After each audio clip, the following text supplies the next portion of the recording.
अगर मैं आपसे कहूँ कि अंतरिक्ष में जाने के लिए एक स्पेस एलिवेटर यानी कि लिफ्ट हो जो हमें वहां पर कुछ ही दिनों में पहुंचा दे, तो आपका रिएक्शन कैसा होगा? जहां तक मुझे लगता है कि आप लोग कहेंगे कि ये संभव नहीं है और ऐसा कभी हो भी नहीं सकता। लेकिन वैज्ञानिक आपकी तरह नहीं सोचते ना। अंतरिक्ष में किसी भी चीज को भेजना उन्हें बहुत महंगा पड़ता है, इसलिए वो वहां जाने के लिए एक स्पेस एलिवेटर बनाने जा रहे हैं। जापान की एक कंपनी ओबयाशी ने 2050 तक एक ऐसा एलिवेटर बनाने की बात कही है। आपको बता दें कि एलन मस्क ऐसे इंसान जिनकी इमेजिनेशन और आइडियाज बहुत ही ज्यादा अविश्वसनीय होते हैं, ये वही इंसान है जिनका कहना था कि वो एक इंसान को लॉस एंजलिस से सैन फ्रांसिस्को सिर्फ 35 मिनट में पहुंचा देंगे। लेकिन कुछ आइडियाज ऐसे जिन्हें एलन मस्क भी नामुमकिन समझते हैं, और उन्हीं आइडियाज में से एक है स्पेस एलिवेटर। उनका कहना है कि ये एक पेचीदा आइडिया है और उन्हें नहीं लगता कि ये कभी संभव होगा। वो कहते हैं, एक बार हम लॉस एंजलिस से टोक्यो तक ब्रिज बना सकते हैं, लेकिन पृथ्वी से अंतरिक्ष तक लिफ्ट बनाना नामुमकिन है। इंसानों और पेलोड्स को अंतरिक्ष में भेजने के लिए हमें इतनी बड़ी केबल चाहिए होगी जो पृथ्वी से इतना ऊपर जा सके और पृथ्वी के रोटेशन के बावजूद भी वो एक ही जगह पर रुके। ऐसा सिर्फ हमने ऑर्थर सी क्लास की किताबों में पढ़ा है, लेकिन असली दुनिया में ऐसा करना नामुमकिन है। तो क्या इसका मतलब ये है कि हम अपनी काबिलियत को कुछ ज्यादा ही बड़ा चढ़ाकर दिखा रहे हैं कि इंसान चाहे तो कुछ भी कर सकता है? कई लोग ऐसे हैं जो केमिकल रॉकेट्स को आउटडेटेड रिस्क और वातावरण को नुकसान पहुंचाने का जरिया समझते हैं।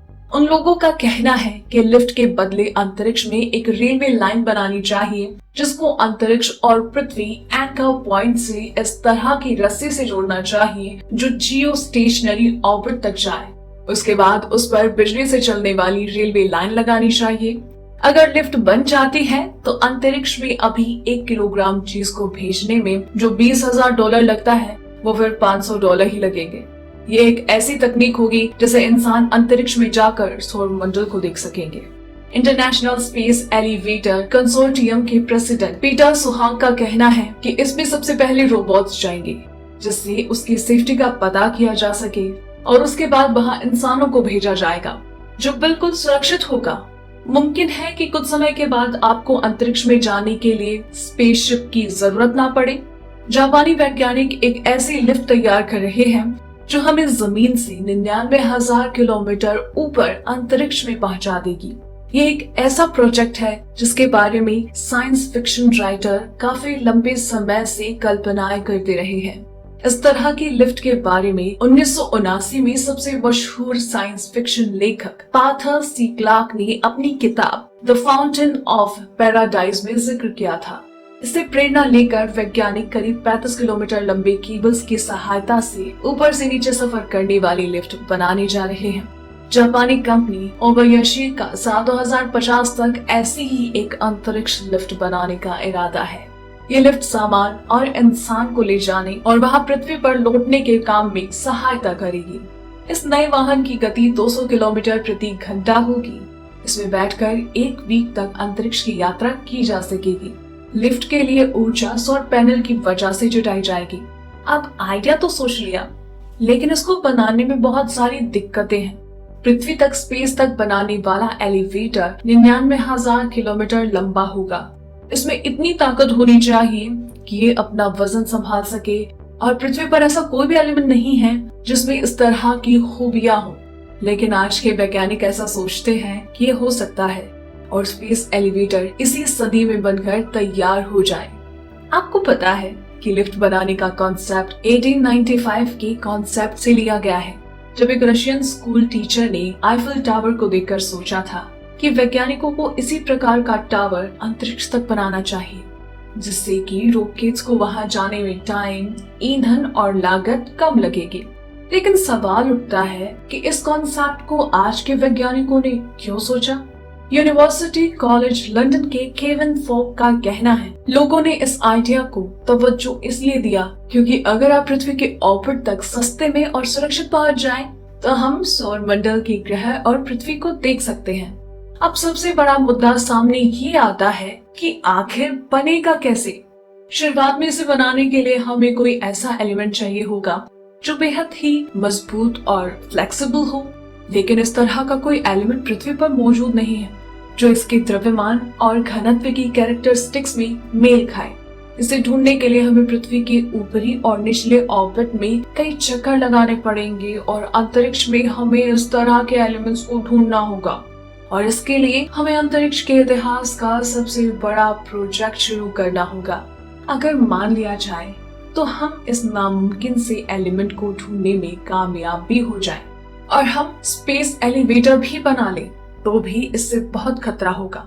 जैसे कि हम सभी जानते हैं कि अंतरिक्ष में स्पेस डेबिस है और इसे हमसे ही किसी मलबे से टकराने का खतरा बना रहेगा। वही हमें सबसे पहले अंतरिक्ष में इसे बनाने के लिए अंतरिक्ष में सामान ले जाना होगा, जिसकी लागत बहुत ज्यादा होगी।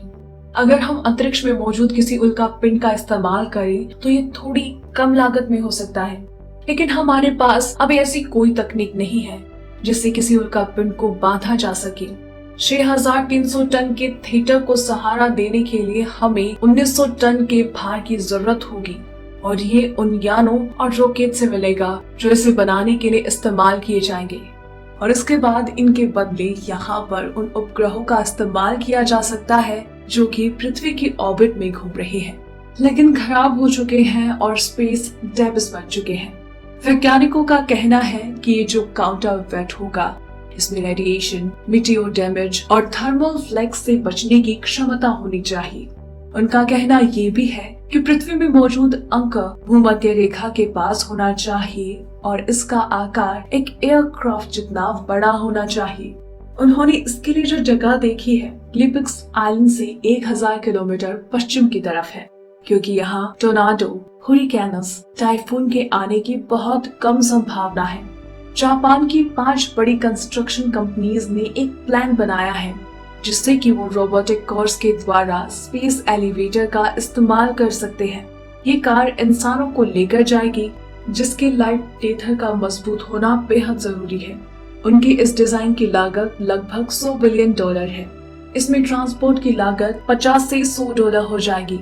इतनी सारी बाधाओं को अगर हम एक किनारे रख दें तो इसे बनाने की सबसे बड़ी बाधा इसका टेथर होगा, क्योंकि इसे बनाना आज की दुनिया में नामुमकिन है। टेथर को बनाने के लिए एलिमेंट चाहिए होता है और वो हमारे लिए सबसे बड़ी तकनीकी चुनौती होगा। अगर एक बार ये एलिमेंट मिल गया तो बाकी सब चीजों से हम निपट ही लेंगे। अगर हमें डायमंड, नैनो थ्रेड्स और कार्बन नैनो ट्यूब से कॉपी मटेरियल बनाना आ गया और वो पर्याप्त रूप से लंबा हुआ तो उसमें उतनी ताकत होगी कि उससे स्पेस एलिवेटर बन सके। लेकिन इसमें भी एक समस्या है, अगर इनमें से कोई भी मटेरियल पर्याप्त मजबूती वाला हुआ तो भी इसे एक साथ जोड़ने और अलग करने में बहुत मुश्किल आएगी। इसके अलावा जो प्रमुख चुनौतियां होंगी वो इसकी सुरक्षा और लागत का इंतजाम करना होगा। लेकिन हमें इसे बनाने के लिए बहुत सारी चुनौतियों का सामना करना होगा, लेकिन ये नामुमकिन नहीं है। किसी भी बड़े प्रोजेक्ट की तरह इसे भी छोटे छोटे टुकड़ों में बांटकर उसकी परेशानियों से लड़ना होगा। दोस्तों, वैज्ञानिकों को उम्मीद है कि उन्हें जल्द ही ऐसा कोई मटेरियल मिल जाएगा जिससे कि एक रस्सा यानी कि टेथर तैयार किया जा सके, जिससे कि इंसानों को अंतरिक्ष के सफर में भेजा जा सके। लेकिन आप इस प्रोजेक्ट के बारे में क्या सोचते हैं? क्या आपको वाकई ही लगता है कि ऐसा प्रोजेक्ट 2050 तक तैयार हो पाएगा? आप अपनी राय नीचे कमेंट बॉक्स में जरूर दें। आज के लिए बस इतना ही। अगर वीडियो पसंद आया हो तो इसे लाइक और शेयर करें। धन्यवाद।